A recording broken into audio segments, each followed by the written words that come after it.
Hi, it's Heidi with Your Mom Tries, and in today's try, we try loofahs. There's a couple different ways to spell loofah. I'll put it up on the screen, and I'm gonna walk you through the pretty much year-long process it took me to create loofahs or loofah sponges. So let's roll the intro, get onto it.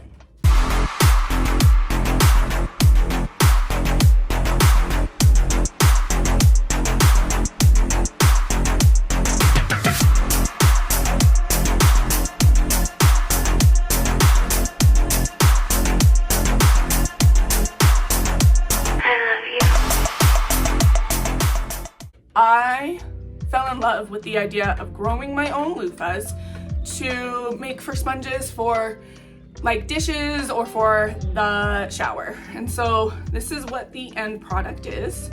It's a loofah sponge. You might have seen these in grocery stores.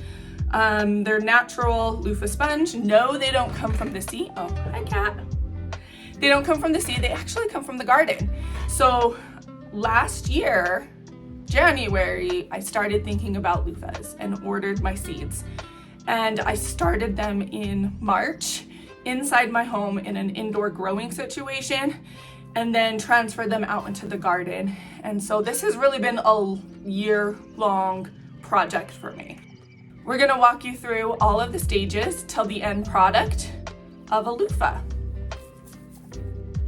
Loofahs need a really long growing season, so I started them inside first to give them that little bit of a head start, and then bumped them up to larger pots once they got their true leaves. Here I'm walking out to show you where I transplanted them in May onto this arch trellis that I made. I would catch little birds sitting on the little trellis, and that just made my heart sing. My favorite part about vining plants is the little feelers that send themselves out. I just love them. Okay, over here in the shade, I have a purple bean, an unedible one. Me fail English? That's impossible. We're just growing it for the look. But look, it's like twisting itself all up. It's probably about 3 feet tall. And then of course my pride and joy, my loofah. So my loofah struggled until it got really hot, but you can see it's been sending out all its little feelers. I assume this is where the flowers will come from. Let's see, focus. I'm not sure, no flowers yet. But look how tall. It's probably, nearly 7 feet tall now. And hopefully it'll come all the way up over the trellis. I have another one. Mirrors it on this side. The loofah plants quickly did grow and even came into the middle and then quickly overtook the arch trellis. By the end of July, all of my other fruit, flowers, all of that were in bloom. I was really worried that the loofah wasn't growing correctly because I still had not seen any flowers. Val, my dog, is like the perfect garden buddy. She's so cute. Here I am helping to twist the vines around the trellis and looking for flowers or bugs. Finally, in August, we started to get flower buds. First the male flower buds, then female flower buds, finally fruit. The female flower buds up at the end of the fruit, and then once it is pollinated, you'll get a fruit growing. All right. Hi, Val. I think it's time to cut those brown dried loofahs off. Hopefully they're all dried up. Okay, this is a good sign. Hear that? It means it's dried out and the seeds are in it. No, it's not for you. Preferably, you leave the gourd on the vine until it is brown and dried up. However, we were expecting a frost below freezing temperatures, so I needed to take off all of the gourds and get them inside and stored before that cold temperature hit.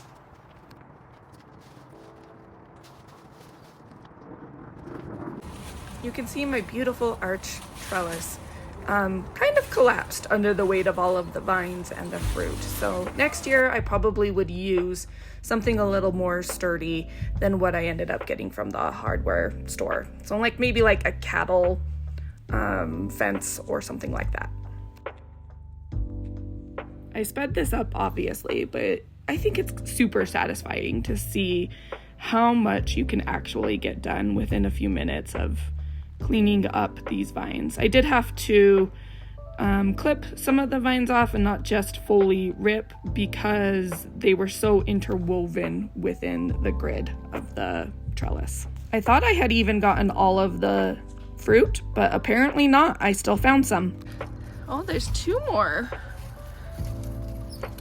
1, 2, 3 more. Oh my gosh. 2, 3. All done.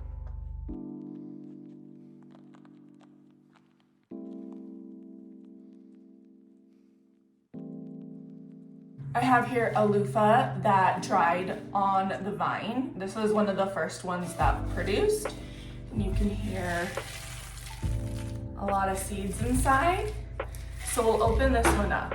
But I have a ton of green loofahs that we're gonna try a couple different methods, including like drying in the oven and drying just naturally after we peel off the skin. So let's hop to it.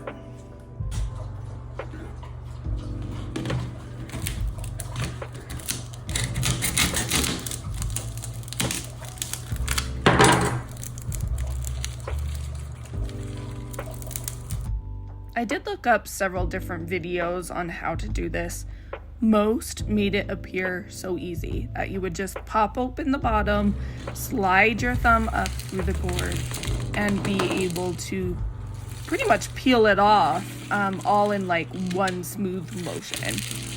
It did not work for me, believe me. Even if I don't show every single possible try on here that I did, I actually did try those easy ways.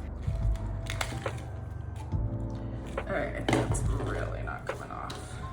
I don't know if my loofah was just maybe a frost had gotten to it or not dry enough. I'm not sure, but those easy methods did not work for me. I thought maybe like breaking it would help it release the skin from the fibers. I'm not sure if that actually helped at all.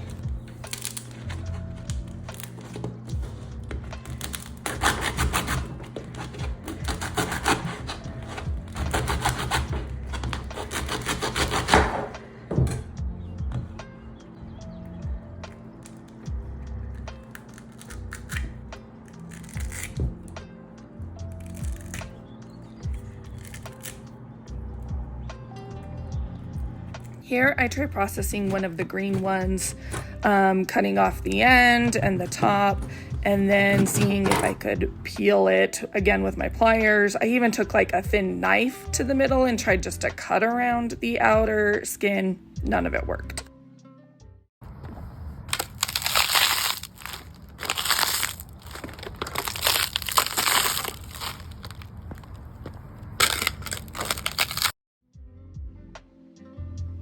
After washing them, I dried them, and then it was time to cut them apart and make them into round sponges, or the bits I sewed together to make flat dish sponges. Here I'm attaching a nylon rope and burning the edges to kind of seal it to place in my shower. So this one I liked to use in the shower on my skin or my feet in particular. Felt really nice. Next, I wanted to make a dish sponge in more of a rectangular shape, so I cut it apart and removed the inner portions of the gourd, and then did a simple whip stitch around the edges to create a sponge. When dry, the loofah sponge is really firm and stiff and coarse, but once you wet it, it becomes more pliable. Now to test it out on a plate with some baked on cheese bits from nachos to see how good of a scrubber it is. I feel it worked really well.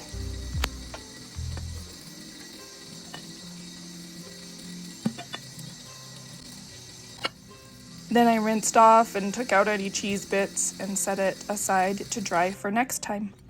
Next, I try the sponge on my arms to replace those plasticky loofah ones to see how well I liked it. So I'm using some body wash and giving myself a good scrub here.